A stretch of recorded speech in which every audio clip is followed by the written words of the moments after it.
Everyone, my name is Ravi Kumar और मैं आप सभी को आपके प्यारे से यूट्यूब चैनल उन्नति एकेडमी में स्वागत करता हूं। और आज मैं जो है आपके लिए क्वेश्चन लेके आया हूं, यानी कि केमिकल काइनेटिक्स। और केमिकल काइनेटिक्स जो होता है, इसका नाम होता है हिंदी में रासायनिक बल गतिकी। और इसमें जो है आपके लिए लगभग जो 20 क्वेश्चन या 20 से कम भी हो सकता है। एकदम आज हम आप लोगों के लिए 20 इम्पोर्टेंट क्वेश्चन जो एकदम लाभची क्वेश्चन है, ठीक है। तो आज हम लोग जो है चलिए नेक्स्ट यानी क्वेश्चन शुरू करते हैं। जो पहला क्वेश्चन है हमारा, यानी कि इस चैप्टर का जो मेरा पहला क्वेश्चन है, वैसे तो इस चैप्टर का यदि हम नाम लिखें तो इस चैप्टर का नाम हो जाएगा यानी कि केमिकल काइनेटिक्स। Chemical kinetics. और केमिकल काइनेटिक्स जो हिंदी होता है वो होता है रासायनिक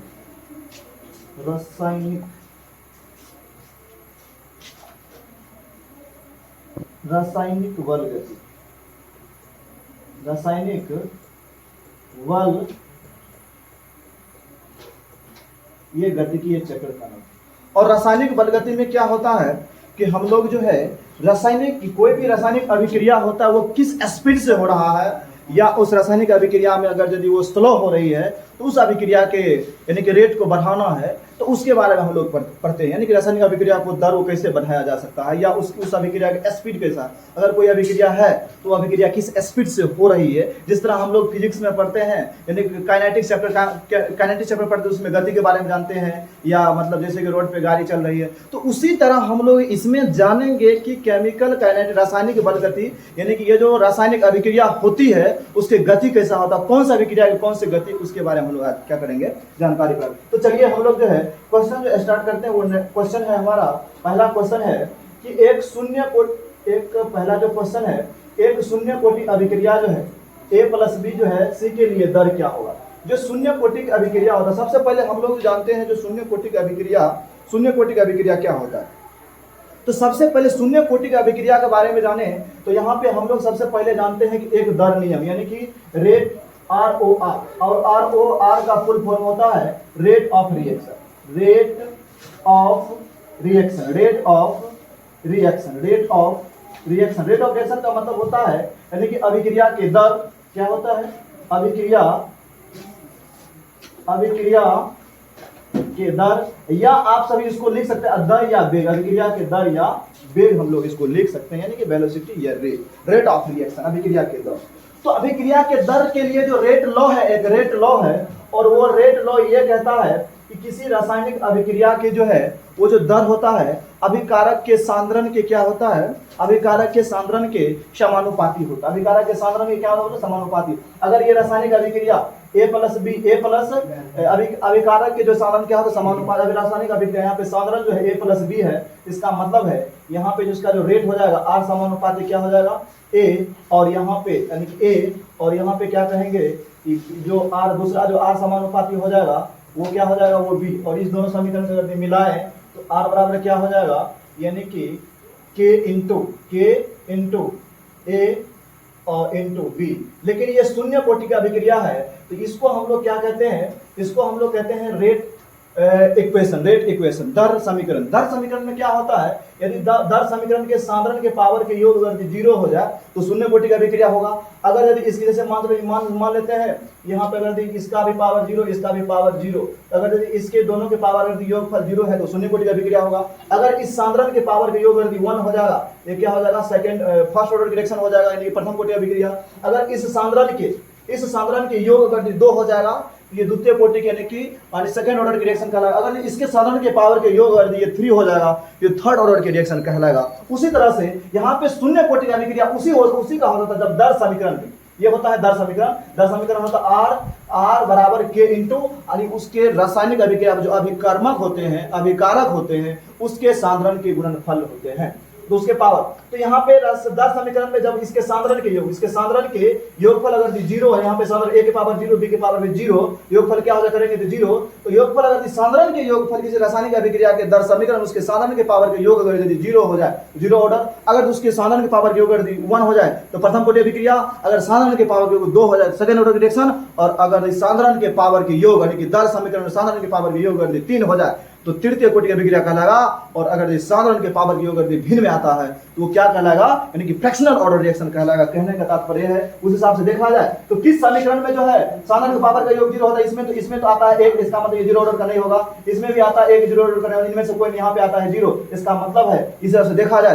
तो option number A is the right answer यहाँ पे हो जाए। नेक्स्ट क्वेश्चन की ओर अगर हम लोग चलते हैं तो नेक्स्ट क्वेश्चन हमारा है 2 नंबर में, किस कोटि की अभिक्रिया के लिए वेग तथा कह रहा है कि किस कोटि की अभिक्रिया के लिए वेग तथा वेग स्थिरांक की इकाई क्या होता है, समान होता है। तो कह रहा है किस कोटि की अभिक्रिया के लिए वेग तथा वेग किस कोटि की अभिक्रिया के लिए जो है वेग तथा वेग स्थिरांक की जो है इकाई क्या होती है, वो समान होती है। अगर हम लोग यहाँ पे प्रथम कोटि की अभिक्रिया करें या शून्य कोटि की अभिक्रिया में क्या होता है, शून्य कोटि में अभिक्रिया क्या होता है कि रेट ऑफ रिएक्शन को हम लोग क्या बोलते हैं, यानी कि dx/dt भी कहते हैं, dx/dt और dx/dt भी कहते हैं। ये होता है सांद्रण। सांद्रण में इकाई समय में सांद्रण में जो अभिकारक के सांद्रण में परिवर्तन होता है, किसी रासायनिक अभिक्रिया में इकाई समय में अभिकारक या प्रतिफल के सांद्रण में जो परिवर्तन होता है उसी को हम लोग द रेट ऑफ रिएक्शन यानी कि रासायनिक अभिक्रिया के दर कहते हैं। और रासायनिक अभिक्रिया के दर को R से प्रदर्शित करते हैं और R बराबर हम लोग जो है लिख सकते हैं कि R बराबर ये भी लिख सकते हैं कि dx/dt।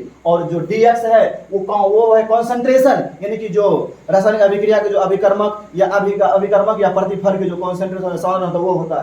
तो इकाई समय में अभिकारक के सांद्रण में जो परिवर्तन होता है उसी को हम लोग क्या कहते हैं, यानी कि रासायनिक अभिक्रिया की जो है वो दर कहते हैं। रासायनिक अभिक्रिया के दर में अगर कह रहा है कि जीरो ऑर्डर अगर रिएक्शन को हम लोग देखें, यहाँ पे क्या, यहाँ पे कह रहा है कि शून्य कोटि, कह रहा है कि यहाँ पे कि किस कोटि का अभिक्रिया के लिए वेग R को ही हम लोग वेग कहते हैं। इसका मतलब है कि जो वेग रासायनिक अभिक्रिया में जो है जो रेट ऑफ रिएक्शन, इसको आप ROR को या वेलोसिटी यानी कि आप या क्या को VOR, ROR का मतलब रेट ऑफ रिएक्शन यानी रासायनिक अभिक्रिया के दर या वेलोसिटी ऑफ रिएक्शन रासायनिक अभिक्रिया के वेग। तो किसी रासायनिक अभिक्रिया के वेग यानी कि dx/अगर dt हम लोग कहें तो हम लोग जानते हैं कि जो कॉन्सेंट्रेशन होता है, कॉन्सेंट्रेशन के जो यूनिट होता है वो होता है मोल पर लीटर। अब यहाँ पे सेकेंड इनवर्स यानी सॉरी मोल पर लीटर सेकेंड इनवर्स, मोल पर लीटर यानी कि मोल लीटर पर क्या हो जाएगा यहाँ पे सेकेंड इनवर्स, यहाँ पे क्या हो जाएगा ये हो जाएगा। अगर यहाँ पे देखा जाए मोल लीटर इनवर्स और सेकेंड इनवर्स, तो यहाँ पे अगर यदि जिसमें अगर यदि वेग का भी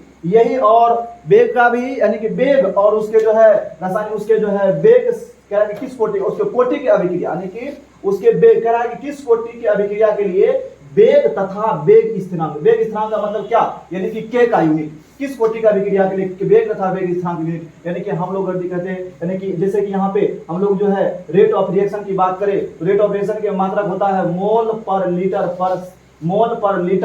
पर सेकेंड। तो किस अभिक्रिया में मोल पर लीटर पर सेकेंड जो है यानी कि k का यूनिट हो जाएगा। तो शून्य कोटि का अगर यहाँ पे शून्य कोटि की अभिक्रिया की बात करें, यहाँ पे देखिए शून्य कोटि की अभिक्रिया की बात करें तो शून्य कोटि अभिक्रिया में क्या हो जाएगा, रेट बराबर क्या हो जाएगा k इंटू और कोई अगर कॉन्सेंट्रेशन होगा यानी कि a पर पावर क्या हो जाएगा 0, या अगर दूसरा कॉन्सेंट्रेशन b पर पावर क्या हो 0। अगर इस दोनों के योगफल को जोड़े तो यहाँ पे 0 आता है। इसका मतलब है कि r बराबर क्या हो जाएगा यहाँ पे k गुना क्या हो जाएगा यहाँ पे 1, k गुना 1, यहाँ पे k का इसका मतलब यहाँ पे k का ही यूनिट, क्योंकि k का यूनिट ही ना करा कि किस कोटि की अभिक्रिया के लिए वेग का यूनिट तो होता है मोल पर लीटर पर सेकेंड इनवर्स। तो उसमें जो है वेग का यूनिट और उसके जो वेग स्थिरांक यूनिट क्या होना चाहिए, समान होना चाहिए। इसका मतलब शून्य कोटि में अगर चेक करते हैं तो वेग का यूनिट सबके लिए शून्य कोटि हो चाहे किसी भी कोटि का अभिक्रिया हो उसके लिए वेग का यूनिट तो मोल पर लीटर पर सेकंड होता है। लेकिन शून्य कोटि अभिक्रिया के लिए होगा यानी कि R बराबर k इंटू a के पावर 0 b के पावर 0, तभी तो इसके साधारण का योगफल 1 होगा और यहाँ पे 0 होगा और साधारण का योगफल 0 होगा। इसका मतलब किसी भी चीज पर जब पावर 0 होता है तो उसका वैल्यू 1 होता है। और R को हम लोग क्या कहते हैं dx/dt, अर्थात बराबर यहाँ पे क्या, यहाँ पे k की यूनिट निकाले तो इसका मतलब k जो है यहाँ पे बराबर हो गया क्या, शून्य कोटि अभिक्रिया में जो k है वो k बराबर हो जाता है रेट ऑफ रिएक्शन के। और रेट ऑफ रिएक्शन यहाँ पे इसका यूनिट हो जाएगा k, यहाँ पे देखा जाए तो मोल पर लीटर पर सेकेंड। इसका मतलब है कि शून्य कोटि की अभिक्रिया के लिए जो है शून्य कोटि की अभिक्रिया के लिए जो है यानी कि जो कोटि की अभिक्रिया के लिए वेग तथा वेग स्थिरांक इकाई क्या होगा, समान होती है। नेक्स्ट क्वेश्चन की हम लोग बात करें तो कह रहा है कि 4 नंबर में किसी वस्तु के प्रतिक्रिया करने की दर निर्भर, किसी वस्तु की जो प्रतिक्रिया करने की दर जो है निर्भर किस पर करता है। तो किसी वस्तु के प्रतिक्रिया करने की जो दर है वो निर्भर, अच्छा हम लोग जो है किसी भी रासायनिक अभिक्रिया में जैसे कि a प्लस b की अगर बात करें वो बन रहा है c प्लस d है, यहाँ पे ये क्या होता है रिएक्टेंट, और रिएक्टेंट के इसको हम लोग क्या कहते हैं, इसको हम लोग कहते हैं कॉन्सेंट्रेशन, यानी कि इसको हम लोग क्या कहते हैं सांद्रण, क्या कहते हैं सांद्रण। और रासायनिक अभिक्रिया के दर जो है सांद्रण पर ही क्या होता है, निर्भर करता है। तो सांद्रण पर निर्भर करता है, तो इस सांद्रण को हम लोग के दूसरे भाषा में कहते हैं यानी कि सक्रिय भार। क्या कहते हैं? सक्रिय भार। सक्रिय भार, या हम लोग इसको कहते हैं एक्टिव मास। क्या कहते हैं इसको हम लोग? एक्टिव मास हम लोग इसको कहते हैं। इसका मतलब है किसी भी वस्तु के प्रतिक्रिया करने की दर, जो किसी वस्तु की जो इस वस्तु की जो प्रतिक्रिया जो हो रहा है वो दर निर्भर कर रहा है इसके कॉन्सेंट्रेशन पर, ए और बी के कॉन्सेंट्रेशन यानी सांद्रण, और सांद्रण को ही हम लोग दूसरे भाषा में कहते हैं एक्टिव मास यानी कि सक्रिय भार, यानी कि option number D is the right answer होगा। उसके बाद 5 नंबर के आंसर में क्वेश्चन में जाए, अभिक्रिया का वेग निर्भर करता है। तो अभिक्रिया का वेग जो अभिकर्मक के सांद्रता पर, एकदम अभिकर्मक इस अभिक्रिया की जो दर है, यानी कि अगर कोई रासायनिक अभिक्रिया A प्लस बी अगर वो बन रहा है, अगर सी प्लस डी बन रहा है, रासायनिक अभिक्रिया के दर जो है ए प्लस बी के यानी कि सांद्रण कॉन्सेंट्रेशन पर 100% क्या होगा, निर्भर करेगा। ठीक, उसके बाद ताप पर, हाँ ताप पर भी निर्भर करता है कि जब किसी रासायनिक अभिक्रिया में टेम्परेचर हम लोग बढ़ाते हैं, रासायनिक अभिक्रिया के जो अभिकर्मक के मॉलिक्यूल्स होता है वो जो ताप ग्रहण करके उसके पास एक ऊर्जा आ जाता है, और वो ताप जब हम लोग किसी रासायनिक अभिक्रिया में ताप बढ़ाते हैं तो वो ऊर्जा ग्रहण करके वो क्या होता है, उसके अनुगतिशील हो जाता है, और गतिशील होने के कारण वो क्या होता है, यानी टक्कर करता है, और टक्कर में जिसका एक्टिवेशन एनर्जी अधिक होता है वही क्या होता है, रासायनिक अभिक्रिया में भाग लेता है। इसका मतलब है कि ताप पर भी रासायनिक अभिक्रिया की जो दर है वो ताप पर भी निर्भर करेगा। ये अभिकर्मक सांद्रण। उसके बाद उत्प्रेरक उपस्थिति, हाँ रासायनिक अभिक्रिया के दर जो रासायनिक अभिक्रिया के दर जो है उत्प्रेरक पर भी निर्भर करता है, क्योंकि हम लोग उत्प्रेरक कैटलिस्ट की परिभाषा जानते हैं कि वो रासायनिक पदार्थ जो रासायनिक अभिक्रिया के दर को क्या करता है, बढ़ाता है, वही क्या कहलाता है, यानी उत्प्रेरक। उस हिसाब से देखा जाए तो उत्प्रेरक ऑप्शन नंबर सी भी सही होगा। इसका मतलब जो सही आंसर होगा सभी, यानी कि उपयोग सभी, यानी option number D is the right answer. Next question अगर 6 नंबर में जाए कि किसी अभिक्रिया का वेग, अभिक्रिया का वेग मतलब ROR, रेट ऑफ रिएक्शन, या हम लोग इसको कहते हैं VOR, वेलोसिटी ऑफ रिएक्शन, रासायनिक अभिक्रिया के दर, या फिर हम लोग क्या कहेंगे, वेग। तो रासायनिक अभिक्रिया के वेग जो है अभिक्रिया के बढ़ने से क्या होता है, बढ़ता है। अभिक्रिया के बढ़ने से क्या होता है, बढ़ता है। रासायनिक अभिक्रिया के वेग जो है अभिक्रिया के बढ़ने से बढ़ता है, अभिक्रिया के बढ़ने से घटता है, अभिक्रिया के क्रम में बढ़ एवं घट भी सकता है, और अभिक्रिया बढ़ने से स्थिर रहता है। रासायनिक अभिक्रिया के जो दर है, कह रहा है कि अभिक्रिया का रासायनिक किसी भी अभिक्रिया का वेग जो है अभिक्रिया के वेग बढ़ने से क्या होता है, स्थिर रहता है। ये तो बात गलत है। अभिक्रिया क्रम में बढ़ एवं घट भी सकता है, अभिक्रिया क्रम में बढ़ एवं अभिक्रिया के बढ़ने से क्या होता है, घटता है, ये भी गलत बात है। अभिक्रिया के बढ़ने से क्या होता है, अभिवेग, अभिक्रिया के बढ़ने से बढ़ता है, ये भी गलत। लेकिन हाँ ये इसका जो सही आंसर, अभिक्रिया के वेग क्रम में बढ़ एवं घट भी सकता है। जब कोई रासायनिक अभिक्रिया होता है तो वो कभी क्या हो सकता है, बढ़ भी सकता है उसकी दर, या उसके वेग क्या हो सकता है, घट भी सकता है। जैसे हम मोटरसाइकिल चलाते हैं उसमें क्या होता है कि एक्सीलरेटर कम करते हैं तो उसकी वेलोसिटी कम हो जाता है, एक्सीलरेटर अधिक करते तो वेलोसिटी क्या होता है, अधिक हो जाता है। इसका मतलब है रासायनिक अभिक्रिया का दर बढ़ भी सकता है और घट भी, क्योंकि अभिक्रिया के वेग बढ़ने से कभी बढ़ ही नहीं सकता है, अभिक्रिया के बढ़ने से थोड़ी ना घटता है। अभिक्रिया क्रम में बढ़ एवं घट सकता है, ये सही। अभिक्रिया के बढ़ने से स्थिर रहता है, रासायनिक अभिक्रिया का दर, अभिक्रिया जब बढ़ा था वो अस्थिर क्यों रहे, रासायनिक अभिक्रिया दर कभी अस्थिर नहीं रहता। इसका मतलब है ऑप्शन नंबर सी का क्या राइट आंसर। नेक्स्ट क्वेश्चन अगर देखा जाए 7 नंबर में, रासायनिक गतिकी। रासायनिक गतिकी को हम लोग कहते हैं केमिकल काइनेटिक्स, जिसमें हम लोग रासायनिक अभिक्रिया के दर यानी कि वेलोसिटी ऑफ रिएक्शन या रेट ऑफ रिएक्शन के बारे में क्या कहते हैं, उसका अध्ययन करते हैं। तो बढ़ने से स्थिर रहता है। कह रहा है कि रासायनिक गतिकी के नियमानुसार एक रासायनिक अभिक्रिया का वेग रासायनिक अभिक्रिया के जो वेग जो होता है वह समानुपाती होता है रासायनिक अभिक्रिया में भाग लेने वाले जो अभिकर्मक या अभिकारक के जो सांद्रण के मोलर मास होता है। सांद्रण क्या होता है, मोलर मास। इसका मतलब है कि अभिक्रिया की सांद्रता होता है, लेकिन सांद्रता में क्या होता है, सबसे ज्यादा, यानी कि हम लोग यदि बात करें कि कोई रासायनिक अभिक्रिया A प्लस बी से C प्लस डी बन रहा है तो वो रासायनिक अभिक्रिया की जो दर यानी कि R जो है निर्भर करेगा इसके सांद्रण पर, और रासायनिक अभिक्रिया के दर जो है समानुपाती होता है A के सांद्रण इसके मोलर मास किसके मोलर मास के, और B के सांद्रण इसके मोलर मास किसके मोलर मास के समानुपाती होता है। उस हिसाब से देखा जाए तो रासायनिक अभिक्रिया के दर जो है अभिक्रिया की सांद्रता पर नहीं, मोलर सांद्रता की अभिक्रियाओं को उत्पाद की सांद्रता पर, उत्पादों की मोलरता, उत्पाद की सांद्रता पर रासायनिक अभिक्रिया के दर, क्योंकि प्रोडक्ट से उसको कोई मतलब नहीं है, क्योंकि रासायनिक अभिक्रिया के दर सिर्फ निर्भर करता है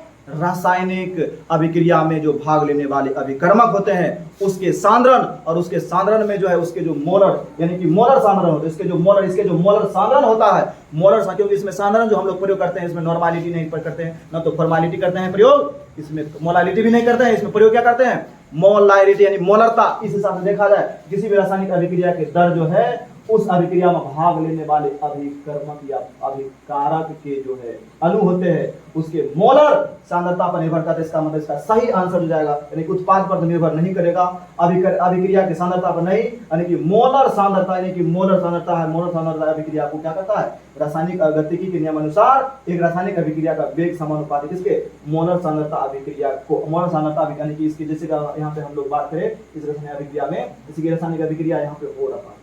अगर यहाँ पे हम लोग बात करें इस रासायनिक अभिक्रिया करा है कि 7 नंबर में रासायनिक गतिकी के नियम अनुसार एक रासायनिक अभिक्रिया का वेग समानुपाती होता है। जैसे कि कोई रिएक्शन अगर भी कोई रिएक्टेंट से प्रोडक्ट बना रहा है, इसका मतलब रासायनिक अभिक्रिया के दर जो इसके मोलर कॉन्सेंट्रेशन, कौन से कॉन्सेंट्रेशन, मोलर कॉन्सेंट्रेशन पर क्या होता है उसके समानुपाती। इसका मतलब है कि R समानुपाती किसके हो जाएगा, R का, R और R में क्या लेना है, कौन सा सांद्रण, मोलर सांद्रण। इसका मतलब इसका नंबर जो आंसर होगा option number B is the right answer. Next question मेरा है, नेक्स्ट क्वेश्चन है 8वां नेक्स्ट क्वेश्चन है मेरा। नेक्स्ट क्वेश्चन की ओर चले तो कह रहा है कि निम्नलिखित में से कौन सा कथन यानी सही है। तो जहां पे कथन कहे सही है तो वहां पे हमें निकालना है भैया आखिर गलत कौन है। निम्नलिखित में से कौन सा कथन सही है, तो गलत वाला पहले हम चूज कर लेते हैं। अभिक्रिया के दर समय व्यतीत होने के साथ कम होती जाती है, क्योंकि अभिक्रिया के सांद्रता क्या होने लगते हैं, कम होने लगते हैं। अभिक्रिया के दर अभिक्रिया के दौरान हर एक समय एक ही रहता है। अभिक्रिया के दर जो है हर एक समय क्या होता है, वो समान नहीं रहता है, समान क्या होता है, वो नहीं होता। इसका मतलब जो है ये जो है कह रहा है कि निम्नलिखित में कौन सा कथन सही है, ये कथन क्या है, गलत है, सही बात है। उसके बाद देखा जाए ये तो गलत है। उसके बाद देखा सी में अभिक्रिया के दर ताप परिवर्तन पर निर्भर नहीं करता है। अभिक्रिया के दर ताप पर निर्भर करता है, क्योंकि जब ताप बढ़ाते हैं तो रासायनिक अभिक्रिया का दर बढ़ता है, क्योंकि रासायनिक अभिक्रिया के दर इसलिए बढ़ता है क्योंकि ताप बढ़ाने पर अभिकारक के अणु ऊर्जा ग्रहण करते हैं और ऊर्जा ग्रहण करके वो क्या होता है, गतिशील हो जाता है, और गतिशील होने के कारण अणु टकराते हैं और टकराने के बाद वो क्या करता है, उत्पाद बनाता है।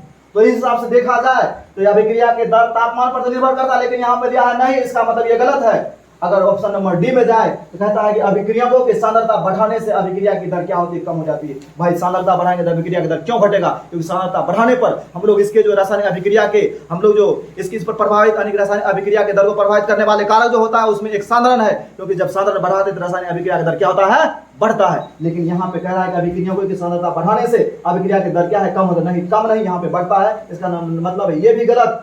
तो जब डी भी गलत, सी भी गलत, बी भी गलत, तो सही क्या, यानी कि option number A is the क्या, यानी कि ए सही होगा। यानी कि अभिक्रिया की दर समय व्यतीत होने पर, जब समय व्यतीत हो जाता है अधिक समय और सांद्रता घटते जाता है, अभिक्रिया की दर क्या होने लगता है, वो घटने लगती है। Option number A is the right answer. 9 में नंबर आते हैं उत्प्रेरक वह पदार्थ है, हम लोग सभी दिन से परिभाषा पढ़ते हैं, जो कैटालिस्ट होता है। कैटालिस्ट का काम होता है किसी रासायनिक अभिक्रिया के दर को बढ़ा देना, यानी उसको क्या और तेज कर देना। Catalyst is just like accelerator.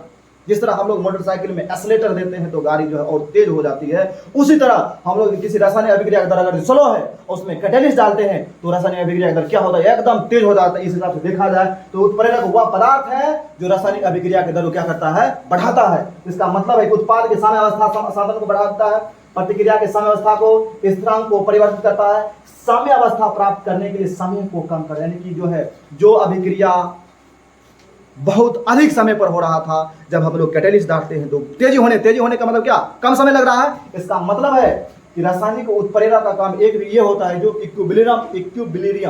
Equilibrium लाने के लिए, वो साम्य अवस्था प्राप्त करने के लिए वहां पे क्या होता है, समय जहां पे अधिक समय लग रहा था कैटालिस्ट आता है तो वहां पे समय क्या होता है, कम, क्योंकि तेज हो जाता है। इसका मतलब है कि साम्य अवस्था प्राप्त करने के समय वो क्या करता है, कम करता है। यहाँ पे कह रहा है कि उत्पाद के समय अवस्था सांद्रण को बढ़ाकर नहीं, वो सांद्रण, क्योंकि वो रासायनिक कैटालिस्ट जो है सिर्फ दर को बढ़ाता और उसका कोई काम नहीं, सांद्रण को बढ़ाता नहीं है।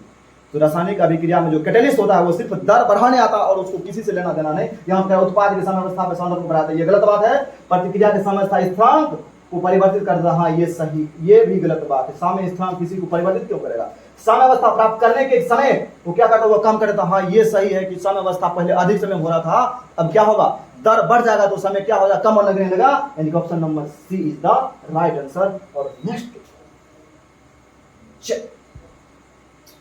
क्वेश्चन की बात करें, 10वां नंबर क्वेश्चन है, किसी अभिक्रिया में उत्प्रेरक, अभी तुरंत हम लोग कैटालिस्ट की बात करें, उत्प्रेरक को इंग्लिश में कहा जाए तो इसको कहते हैं हम लोग कैटेलिस्ट। क्या कहते हैं, कैटेलिस्ट। और कैटेलिस्ट वह रासायनिक पदार्थ होता है जो रासायनिक अभिक्रिया के दर माने वेग, रासायनिक अभिक्रिया के वेग को बढ़ा दे। जो कोई रासायनिक अभिक्रिया स्लो है तो वहां पर अगर कैटेलिस्ट डाल दे तो क्या होता है, उसका दर क्या होता है, बढ़ जाता है। जैसे कि पोटेशियम क्लोराइड को मैग्नीज डाइऑक्साइड के साथ अगर अभी मैग्नीज डाइऑक्साइड एक कैटेलिस्ट होता है, उसके प्रेजेंस में अगर अभिक्रिया कराई जाती है तो बहुत तेजी से मात्रा में यानी कि ऑक्सीजन गैस प्राप्त करता है। इसीलिए कैटेलिस्ट काम होता है किसी रासायनिक अभिक्रिया के दर को बढ़ा देना। यहाँ पे कह रहा है कि किसी अभिक्रिया में उत्प्रेरक का क्या काम है, तो भैया उत्प्रेरक का काम है कि अभिक्रिया गति को घटाता है। गलत बात, अभिक्रिया गति को क्या करता, बढ़ाता। हाँ ये बात तो सही है। और सिर्फ अभिक्रिया गति को बढ़ाता और घटाता है नहीं। यहाँ पे ज्यादातर हम लोग जो डोमिनेटिंग पॉइंट होता है रासायनिक अभिक्रिया के दर को क्या करता है, वो बढ़ाता है। यहाँ पे इनमें से कोई नहीं, ये कैसे, इनमें से कोई नहीं कैसे होगा, अभिक्रिया की गति को क्या करता है, बढ़ाता। इसका नाम option number B is the right answer. Next question की अगर और चले तो 11वां क्वेश्चन है, निम्नलिखित में से कौन सा कथन सत्य है। यहाँ पे सत्य यानी कि सबसे पहले जहां पे सत्य कहा जाए वहां पे असत्य वाले चीज को हम लोग क्या करेंगे, खोज करेंगे। तो यहाँ पे देखा गया है कि आणविकता वेग निर्धारक प्राथमिक चरण, कह रहा है कि निम्नलिखित में से कौन सा कथन सही है, सत्य है। तो कह रहा है आणविकता को इंग्लिश में हम लोग कहते हैं मॉलिक्यूलरिटी, इंग्लिश में इसको कहते हैं मॉलिक्यूलरिटी यानी कि आणविकता। अच्छा, आणविकता के बारे में देखा जाए तो आणविकता एक थ्योरेटिकल घटना होता है। जैसे कि हम लोग बात करें कि कोई रासायनिक अभिक्रिया है A+B है और ये मिलके बना रहा है C। तो यहाँ पे होता क्या है कि आणविकता जो है रासायनिक अभिक्रिया के जो मतलब इसका जो स्टोइकियोमेट्री जो हम लोग कोएफिशिएंट करते हैं, स्टोइकियोमेट्री से यहाँ पे मान लेते 2, यहाँ पे मान लेते हैं यानी कि 3। तो रासायनिक ये जो है आणविकता जो होता है किसी रासायनिक अभिक्रिया में भाग लेने वाले सांद्रण की जो स्टोइकियोमेट्री होता है उसका क्या होता है, योगफल। जैसे कि अगर यहाँ पे आणविकता मॉलिक्यूलरिटी की बात करें, यहाँ पे क्या होता है, इसका स्टोइकियोमेट्री 2, इसका क्या है 3, इसका मतलब यहाँ पे हो जाएगा 5। इस हिसाब से देखा जाए आणविकता वेग निर्धारक प्राथमिक चरण में स्टोइकियोमेट्रिक गुणांक का योग होता है। हाँ ये तो बात सही है, यानी कि स्टोइकियोमेट्रिक गुणांक का योग होता है यानी कि आणविकता वेग यानी कि मॉलिक्यूलरिटी वेलोसिटी। उस हिसाब से देखा। उसके बाद कह रहा है कि अभिकर्मक अणुओं के प्रत्येक उत्पाद से, यहाँ पे कहने का मतलब क्या, इसका कहना ये है अगर A+B मिलकर अगर यहाँ पे C बना रहा है, कह रहा है कि अभिकर्मक अणु के प्रत्येक उत्पाद से अभिकर्मक के प्रत्येक अणु के संघट से जो है उत्पाद बनता नहीं। जब कोई रासायनिक अभिक्रिया होती है उसमें क्या होता है कि अभिकर्मक के अणु क्या होता है, एक दूसरे से टकराते हैं और टक्कर होने के बाद क्या होता है, उसके उस टक्कर होने के बाद उसमें क्या होता है, सभी यानी कि सभी अणु जो है उत्पाद नहीं बनता है। उत्पाद वही अणु उत्पाद बनता है जिसका एक्टिवेशन एनर्जी क्या होता है, अधिक होता है। इस हिसाब से देखा जाए तो अभिकर्मक के अणुओं के प्रत्येक उत्पाद से संघट नहीं बनता। प्रत्येक उत्पाद संघट बनता है तो ये बात गलत है, प्रत्येक उत्पाद से संघट नहीं बनता है यानी कोलिजन नहीं। इसका मतलब है ये तो गलत है। संघट के समय अभिक्रियक अणु का कोई भी अविन्यास होने पर भी रासायनिक परिवर्तन हो जाता है, नहीं ये नहीं होता। आर्हेनियस समीकरण से वेग निर्धारण नहीं किया, नहीं आर्हेनियस समीकरण से वेग निर्धारण नहीं किया। इसका मतलब है कि आणविकता वेग कह रहा है कि इसमें कौन सही है, ये ऑप्शन नंबर ए का क्या हो जाएगा राइट आंसर, ये तीनों गलत हो जाएगा। नेक्स्ट क्वेश्चन की ओर अगर हम लोग चले, अगर देखा जाए ये मेरा जो 12th नंबर की जो क्वेश्चन है वो कहता है निम्नलिखित में से कौन सा कथन असत्य है। निम्नलिखित में से कौन सा कथन जो असत्य है, यहाँ पे सबसे ये देखना है कि भाई सत्य क्या है। जहां पे असत्य वहां पे सत्य को देखना है, और जहां पे सत्य वहां पे असत्य देखना, वहां से क्वेश्चन क्या होता है, एलिमिनेट हो जाता है। इस हिसाब से देखा जाए निम्नलिखित में से कौन सा कथन असत्य है। यहाँ पे कोटि एवं आणविकता एक समान, कोटि और आणविकता हमेशा तो एक समान नहीं हो सकता। इसका मतलब है कि ये तो गलत होगा क्योंकि कोटि और आणविकता एक समान हमेशा नहीं हो सकता। कह रहा है कि अभिक्रिया का कोटि शून्य अथवा भिन्नांक हो सकता है। अभिक्रिया के जो कोटि है, हाँ अभिक्रिया कोटि जो है कोई रासायनिक अभिक्रिया के दर जो समीकरण होता है, रासायनिक अभिक्रिया के वेग समीकरण होता है K इंटू A के पावर x और क्या होता है B के पावर क्या होता है y। यहाँ पे अगर यदि मान के चलिए इसके सांद्रण के योग यानी कि यहाँ पे r बराबर क्या हो जाएगा, यहाँ पे K इंटू ये भी सांद्रण यानी कि C के पावर क्या होता है x प्लस y। यहाँ पे x प्लस y के वैल्यू जो वही कोटि दर्शाता, वही बड़ा दर्शाता है कोटि को। अगर x प्लस y के वैल्यू अगर 0 है तो शून्य कोटि, अगर 1 है तो प्रथम कोटि, अगर 2 है तो द्वितीय कोटि, अगर 3 है तो तृतीय कोटि, अगर भिन्न में है उसका योगफल। इसका मतलब क्या, भिन्न कोटि। इसका मतलब है कि अभिक्रिया कोटि शून्य अथवा भिन्नांक हो सकता है। इसका मतलब है ये सही, ये बात सही। कौन असत कौन, यहाँ पे देखिए और उसके बाद देखा संतुलित रासायनिक समीकरण से हम कोटि का निर्धारण नहीं कर सकते हैं, क्योंकि संतुलित कोटि जो है निर्भर करता है वो प्रैक्टिकली होता है, एक प्रायोगिक मान होता है हम, और संतुलित रासायनिक समीकरण होता है वो थ्योरेटिकल होता है, क्योंकि हम लोग रासायनिक अभिक्रिया के जो कोटि पढ़ते हैं वो प्रैक्टिकली, और संतुलित रासायनिक समीकरण क्या वो थ्योरेटिकली होता है। इस हिसाब से हमारा जो ये भी गलत हुआ, क्योंकि ये प्रैक्टिकल होता है, थ्योरेटिकली काम। कोटि का निर्धारण प्रयोग द्वारा होता है, यहाँ पे कह रहा है कोटि का निर्धारण क्या, सॉरी कोटि का निर्धारण क्या तो प्रयोग द्वारा होता है, हाँ कोटि के निर्धारण प्रयोग के द्वारा क्या होता है, होता है। यहाँ पे कह रहा है कि संतुलित रासायनिक समीकरण से हम कोटि का निर्धारण नहीं कर सकते। यहाँ पे कह रहा है कि संतुलित रासायनिक समीकरण से हम कोटि का निर्धारण, हाँ ये भी बात यहाँ पे नहीं बोला है, हाँ इससे नहीं किया जा सकता है। इस हिसाब से देखा जाए तो ऑप्शन नंबर ए क्या है वो गलत, यानी गलत वाले को तो हमको खोजना है, यही हो जाएगा हमारा क्या सही आंसर। नेक्स्ट क्वेश्चन को अगर हम लोग देखें तो है मेरा 13वां नंबर, मेरा वेग समीकरण, वेग में k के पावर x v के पावर y के लिए अभिक्रिया की कोटि क्या होगा। हम लोग सभी जानते हैं कि जब वेग समीकरण में उसके सांद्रण के योगफल को ही हम लोग क्या कहते हैं, यानी उसके कोटि यानी ऑर्डर ऑफ रिएक्शन। इसका मतलब है कि सांद्रण यहाँ पे क्या है x, इसका मतलब x प्लस वाई, यानी कि मेरा जो सही आंसर होगा option number A the right answer. Next question देखा जाए तो यहाँ पे ऑप्शन पहले दे देते, यदि किसी अभिक्रिया का वेग भिन्न रूप में व्यक्त होता है, जैसे कि k के पावर 1/2 और b के पावर 3/2, तो इसका जो सही आंसर होगा किसी भी रासायनिक अभिक्रिया के दर को कोटि निकालने के लिए उस रासायनिक अभिक्रिया के जो दर के समीकरण होते हैं, उस समीकरण में जो सांद्रण होता है और सांद्रण के जो पावर होता है उसका योग होता है। इसका मतलब है यहाँ पे अगर हम लोग ऑर्डर माने कोटि, यानी कि ये रासायनिक अभिक्रिया का कोटि, तो कोटि क्या हो जाएगा उसके सांद्रण के पावर के योगफल, इसके सांद्रण के पावर 1/2 और 3/2। इसका मतलब है कि 1/2 जोड़ क्या कर देंगे 3/2, और जब इसको हम लोग जोड़ते हैं तो हो जाता है मेरा क्या, यानी कि एलसीएम होगा 2 और यहाँ पे होगा 1 + 3, अर्थात हम लोग क्या कर सकते हैं, यानी कि 3 1 4, 4/2 काट आ जाएगा कितना 2। इसका मतलब जब आया 2 तो मेरा होगा सेकंड ऑर्डर रिएक्शन। अब जिस ऑप्शन में सेकंड ऑर्डर होगा वही मेरा सही आंसर होगा। इस हिसाब से देखा जाए तो 14 नंबर का आंसर क्या हो जाएगा, यानी कि द्वितीय कोटि का अभिक्रिया, क्या द्वितीय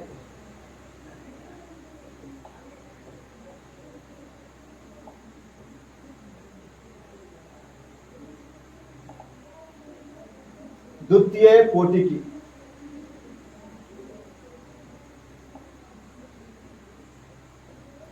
द्वितीय ये कोटि हो जाएगा, और द्वितीय कोटि को हम लोग इंग्लिश में कहते हैं सेकंड ऑर्डर।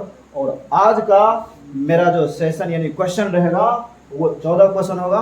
और अगर यदि हमारी वीडियो आप सभी को अच्छी लगे, आप लाइक सब्सक्राइब और साथ ही आप शेयर अवश्य करें, ताकि हम फिर से नए ऊर्जा के साथ आप लोगों के लिए इसी तरह के वीडियो लाते रहें। Thank you.